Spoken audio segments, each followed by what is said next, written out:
Hello guys, welcome back to my channel. मैं हूं नितिन कुमार। आप सभी का बहुत बहुत स्वागत है हमारे लूसेंट क्लासेस में। दोस्तों, आज हम बात करेंगे इम्पॉर्टेंट क्वेश्चन ऑफ वैदिक पीरियड्स के बारे में। ये दरअसल एसएससी के लिए है। अगर जो बच्चे एसएससी या फिर अदर कॉम्पिटिटिव एग्ज़ाम की तैयारी करते हैं उनके लिए बहुत इंपॉर्टेंट है। यूपीएससी का मैंने अभी यूज नहीं किया, अभी कोई भी सीरीज़ नहीं लाया, क्वेश्चन सीरीज।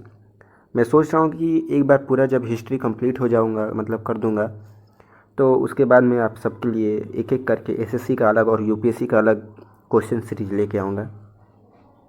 और क्वेश्चन दोस्तों टेंशन नहीं लेना है, हिंदी इंग्लिश दोनों में है, ठीक है। तो चलिए दोस्तों शुरुआत करते हैं। वैसे अगर आपने वीडियो नहीं देखा है वैदिक पीरियड्स का तो उसको ज़रूर देखिए, क्योंकि दरअसल वो इम्पॉर्टेंट है। अगर आप क्वेश्चन बनाने से पहले अगर आप थ्योरी नहीं जानते हो तो उसको जानना बहुत ज़रूरी होता है। तो आप प्लेलिस्ट में जाइए, नहीं तो मेरे आई बटन में जाइए, वहाँ पे आपको वैदिक पीरियड्स के बारे में आपको बहुत सारे नॉलेज मैंने दे रखी है। नोट्स की भी चिंता नहीं करना है, क्योंकि टेलीग्राम पे मैंने सारे नोट्स अवेलेबल है, वहाँ से डाउनलोड कर सकते हो। नहीं तो व्हाट्सएप ग्रुप भी ज्वाइन कर लो, डिस्क्रिप्शन में मैंने लिंक दी हुई है। तो दोस्तों चलिए शुरुआत करते हैं बिना टाइम वेस्ट किए। शुरू करने से पहले अगर जो इस चैनल पे नए हैं प्लीज़ इस चैनल को सब्सक्राइब कर लीजिए और नोटिफिकेशन की जो बेल आइकन है उसे दबा लें, ताकि कोई भी नोटिफिकेशन हो आप तक मिलती रहे दोस्तों, और आप लोग रेगुलर अपडेट रहें। चलिए शुरुआत करते हैं।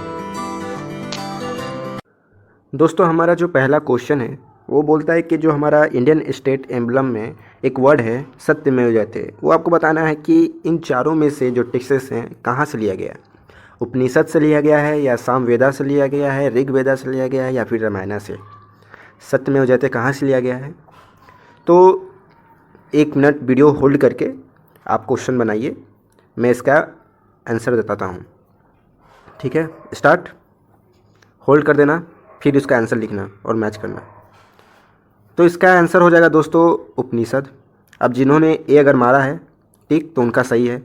उपनिषद से लिया गया है ये सत्यमेव जयते, और ये दरअसल एसएससी सीपीओ एसआई 2003 में ये दरअसल क्वेश्चन आ चुका है दोस्तों। नेक्स्ट बात करें, गॉड ऑफ मेडिसिन, ठीक है।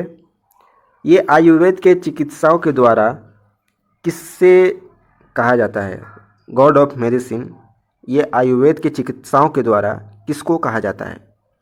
तो ऑप्शन है आपका सुश्रुता, च्यवना, धन्वंतरी या चारका। तो होल्ड करके अपना आंसर लिख दो, फिर मैं बताता हूँ। चलिए देखिए, ये दरअसल धन्वंतरी से ये गॉड ऑफ मेडिसिन जो है ये इसको कहा जाता है, ठीक है। नेक्स्ट है, बात करें हम नेक्स्ट क्वेश्चन की। The crop which was not known to Vedic people. बताना है आपको कि जो वैदिक के लोग थे वो कौन सा ऐसा क्रॉप है जो वो लोग नहीं जानते थे। तो या बरेली, वेट, राइस, टोबाको। तो वीडियो को पॉज करके अपना आंसर लिख लो, फिर मैं बताता हूँ। चलिए अब मेरे टाइम मैं बताता हूँ इसका आंसर। देखिए, जो वैदिक पीपल थे वो बरेली जानते थे, ठीक है, हमने पढ़ा था। वेट भी जानते थे, ये भी हमने पढ़ा था। राइस के बारे में पढ़ा था कि हाँ वो लोग राइस भी जानते थे। अब टोबाको के बारे में हमने नहीं पढ़ा था, हमारे लेक्चर में कहीं भी टोबाको का यूज़ नहीं किया है, क्योंकि जो वैदिक लोग थे वो टोबाको को नहीं जानते थे दोस्तों, ठीक है दोस्तों। जो हमारा नेक्स्ट क्वेश्चन है, द स्टेपल फूड ऑफ वैदिक आर्यन वाज, जो वैदिक आर्यन का जो मुख्य भोजन था वो क्या था? तो क्या बरेली और राइस था, मिल्क और उसके प्रोडक्ट्स थे, या राइस पल्सेस और वेजिटेबल और फ्रूट्स? तो देखिए, जो वैदिक कल्चर के लोग जो थे वो दरअसल दूध से बने हुए प्रोडक्ट जो था उनका मुख्य भोजन था। और क्योंकि उनकी जो गाय थी, काऊ, डोमेस्टिक एनिमल, उनको ज़्यादा ये लोग महत्व दिए थे, हम लोग जैसा कि पढ़ा था वैदिक के पीरियड्स में। तो इसका जो आंसर हो जाएगा इसका बी हो जाएगा इसका आंसर, ओके। तो बी द राइट आंसर, क्योंकि मिल्क और उसके प्रोडक्ट से बने हुए मुख्य इनका भोजन था। दही, घी, मक्खन, ये सब इनके जो थे मुख्य प्रोडक्ट थे, मिल्क और उस मिल्क से बने, ठीक है। नेक्स्ट क्वेश्चन की बात करें कि विच of the following Vedas contain the sacrificial formula. निम्न में से किस वेद में बलि सूत्र का जिक्र किया हुआ है दोस्तों? तो क्या सर्ववेदा में है, ऋग्वेदा, आयुर्वेदा, अर्थवेदा? तो आयुर्वेदा में दरअसल इसका आंसर हो जाएगा सी, क्योंकि आयुर्वेदा में दरअसल आपका बलि सेक्रीफिशियल फार्मूला, बलि का सूत्र दिया हुआ है। नेक्स्ट क्वेश्चन की बात करें दोस्तों कि subject matter which Manusmriti deal with is related to. Manusmriti से संबंधित विषय किससे संबंधित है? इकोनॉमिक्स से है, पॉलिटिक्स से है, लॉ से है, आर्ट से। मनुस्मृति में बताना है कि जो संबंधित विषय है वो किससे, इन सब चारों में से संबंधित है। तो दरअसल ये होगा आपका लॉ, क्योंकि लॉ एंड रूल जो है, रूल एंड लॉ, ये दरअसल मनुस्मृति से संबंधित है। ठीक है, तो इसका आंसर सी हो जाएगा, सीधा राइट आंसर। अब जो लोग सी अगर लगाए होंगे उनका सही है।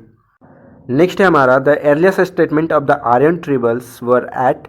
जो आर्यन जनजाति जो थे उनकी जो पुरानी बस्ती कहाँ थी? तो दोस्तों जैसा कि हमने पढ़ा था कि जो आर्यन थे वो उन्हें सप्त सिंधु कहा जाता है, क्योंकि वो 7 नदियों के किनारे उनकी जो थी बस्ती थी।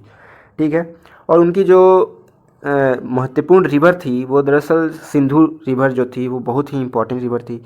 और बोला मतलब ज़्यादातर आर्यन प्रेफर किए अपने बुक्स में कि उन्होंने गंगा, यमुना, सरस्वती, ये सब जो 3 रिवर है उनकी जो पवित्र रिवर जिनको इन्होंने मेंशन किया है। तो इसका जो आंसर हो जाएगा सप्त Sindhu is the correct answer, see the right answer. जिन्होंने सी मारा है उनका सही है दोस्तों।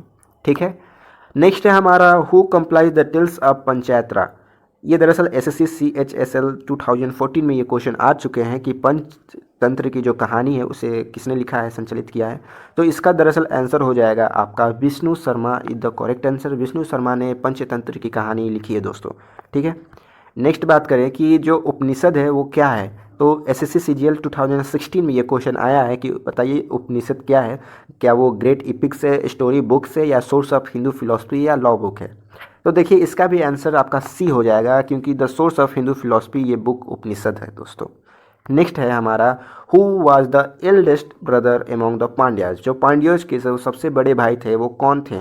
तो जो पांड्याज जो थे उनके जो सबसे बड़े भाई युधिष्ठिर थे। अब जिन्होंने महाभारत देखा है तो जानते होंगे इसका आंसर। नेक्स्ट है हमारा the home of Gargi military and Kapila was at. Gargi, Maitreya और कपिला का घर कहाँ था दोस्तों, बताना है आपको। एसएससी सेक्शन ऑफिसर ऑडिट 1997 में क्वेश्चन आ चुके हैं।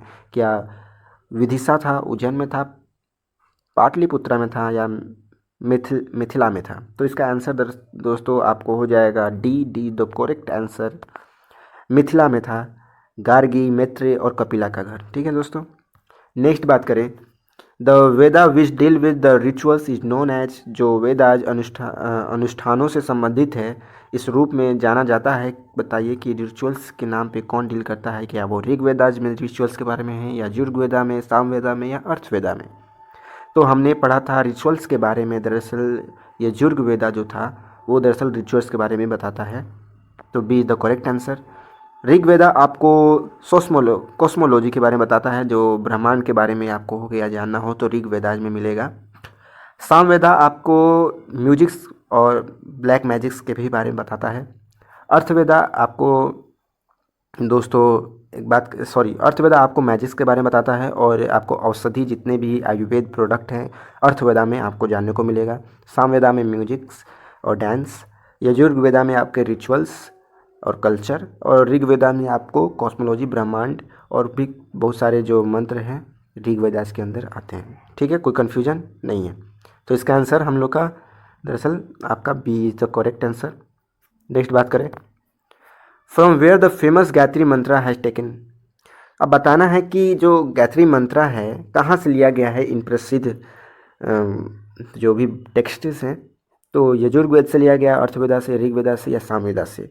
तो देखिए दरअसल जो गायत्री मंत्र है वो दरअसल आपको ऋग्वेदा से लिया गया है।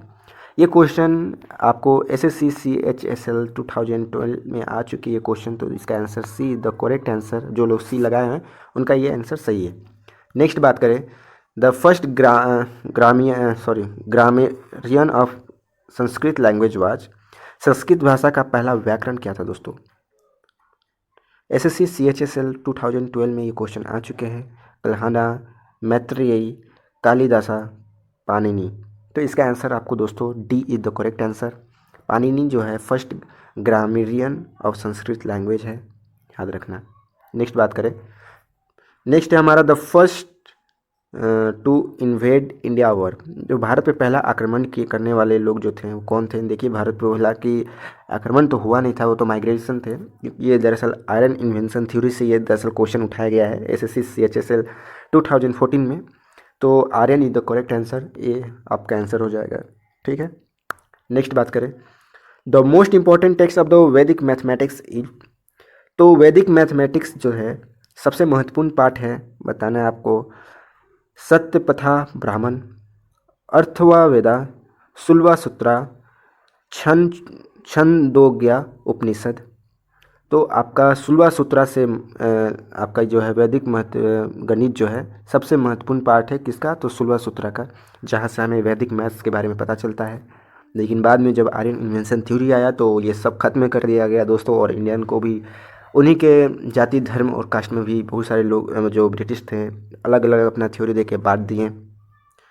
और हमारे जितने भी 1883 से जो भी वेदास की पढ़ाई होती थी गुरुकुल में, वो सब नष्ट करके हमारे वेस्टर्न कल्चर की पढ़ाई जाने लगा। और आज तो भारत बहुत बहुत कम ही लोग जो हैं ये सब पढ़ते होंगे, जिनको इंटरेस्ट होता है वो लोग पढ़ते हैं, लेकिन आज भी सब लोग वेस्टर्न कल्चर को अडॉप्ट किए हुए हैं और उन्हीं के बारे में हम लोग जानते हो, चाहे मैं हूँ या आप हो, हम सब पढ़ते हैं western culture. English language, Sanskrit का महत्व बहुत ही अब बहुत कम हो चुका है, लेकिन कहीं कहीं आपको देखने को मिलेगा कि बहुत इंपॉर्टेंस है। हमें अपनी मातृभाषा भूलनी नहीं चाहिए, पढ़ते रहना चाहिए। नेक्स्ट है हमारा जो टर्म यूज किया गया है उपनिषद, लिटरली इम्प्लाई। जो उपनिषद शब्द है वो शब्दार्थिक अर्थ है उसका है क्या? बताना है कि उपनिषद का क्या अर्थ है। SSC CAFS SICSIFS ASI 2014 में इसके क्वेश्चन आ चुके हैं। तो नॉलेज है उपनिषद का मतलब, या विजडम, या सिटिंग नियर, या रेक्टिटेशन। अब बताना है आपको कौन सा ये उपनिषद का मीनिंग है। देखिए, sitting near is the right answer, तो ऑप्शन इसका सी हो जाएगा, C the correct answer. Okay, next question की बात करें दोस्तों। Which of the following Vedas provide information about the Indus valley civilisation early Vedic age. SSC CGL 1999 में क्वेश्चन आ चुके हैं कि निम्न में से कौन सा वेद प्रारंभिक वैदिक युग की सभ्यता के बारे में जानकारी प्रदान करता है। तो देखिए, इसका आंसर आपका ऋग्वेदा हो जाएगा, जो कि आपको बताता है information of civilization of early Vedic age के बारे में। नेक्स्ट बात करें, जो नेक्स्ट क्वेश्चन है, who among the following was a pioneer of yoga. SSC CISF constable GD 2011 में क्वेश्चन आ चुके हैं। निम्न में से कौन योग का अग्रणीय था? पतंजलि, बनाभट्टा, अत्रेया, विरुद्धुकांता। तो Patanjali is the correct answer, ये हमारा इसका राइट आंसर हो जाएगा दोस्तों। एक मिनट, सॉरी, ये जो हमारा राइट आंसर हो जाएगा। पतंजलि जो है योगा के बारे में हमें बताता है। नेक्स्ट है, caste system of India was created for. जो भारत में जाति व्यवस्था थी वो किस लिए बनाया गया था? ये FCI असिस्टेंट 2012 में इसका क्वेश्चन आ चुके हैं कि इम्बोलिटी ऑफ लेबर के लिए बनाया गया था। किस लिए बनाया गया था? Recognition of dignity of labour के लिए बनाया गया था, या इकोनॉमिक अपलिफ्ट के लिए, ऑक्यूपेशनल डिवीजन ऑफ लेबर के लिए बनाया गया था? तो दोस्तों देखिए, जाति जो प्रथा था भारत में वो बनाया गया था ऑक्यूपेशनल डिवीजन ऑफ लेबर के लिए, जो इसका आंसर हो जाएगा डी हो जाएगा। जो जैसा काम करते थे वैसा उनको नाम से बुलाया जाता था। 4 तरह के थे, ब्रह्मा क्षत्रिय वैश्य शूद्र। ब्रह्मा जो थे, जो ब्रह्मानिज जो थे, जो पंडित लोग और जो टीचर था उनको दरअसल ब्रह्मा लोग कहता था, और जो राज करता था उसको क्षत्रिय कहता था, और जो मर्चेंट थे जो व्यापार करते थे उनको शूद्र कहा जाता था, और जो लेबर जो थे और जो आर्टिस्ट जो थे पेंटिंग वेंटिंग करते थे जो नीची जाति के हैं वो उससे शूद्र कहते थे दोस्तों। तो ये दरअसल 4 कास्ट में जो था बटा हुआ था इंडिया। नेक्स्ट बात करें तो सॉरी, नेक्स्ट तो 20 क्वेश्चन था हमारा नेक्स्ट। तो दोस्तों आज का अच्छा आपको लगा होगा, क्योंकि मैंने आपके लिए ये टॉप मोस्ट 20 क्वेश्चन लेके आया हूँ। आपको बस केवल याद रखना है। हालांकि ये दरअसल अभी मैं एक समझ लीजिए बेसिक्स, जिस तरह से चैप्टर हम लोगों का कंप्लीट हो तो बेसिक नॉलेज आपको गेन हो, इस वजह से मैं टॉप 20 क्वेश्चन लेके आया हूँ। लेकिन जब बाद में जब पूरी तरह से हिस्ट्री हम कवर कर लेंगे, एशियंट मिडाइवल और मॉडर्न हिस्ट्री, तो उसके बाद हमने 50-50 क्वेश्चन हमने सॉल्व करना है मिलके। ओके, तो आशा करते दोस्तों आपको अच्छा लगा होगा। अगर अच्छा लगता है तो प्लीज़ हमें सब्सक्राइब करना ना भूलें, शेयर करना ना भूलें और लाइक तो ज़रूर करें। आपको नोट्स अगर चाहिए तो आप मेरा टेलीग्राम चैनल ज्वाइन करो, फेसबुक पे मैसेज करो अगर कोई भी डाउट होता है, या फिर कमेंट कीजिए, व्हाट्सअप ग्रुप ज्वाइन कीजिए नोट्स के लिए। तो दोस्तों बस मैं यही कहना चाहूँगा। धन्यवाद। Have a good day and have a nice day.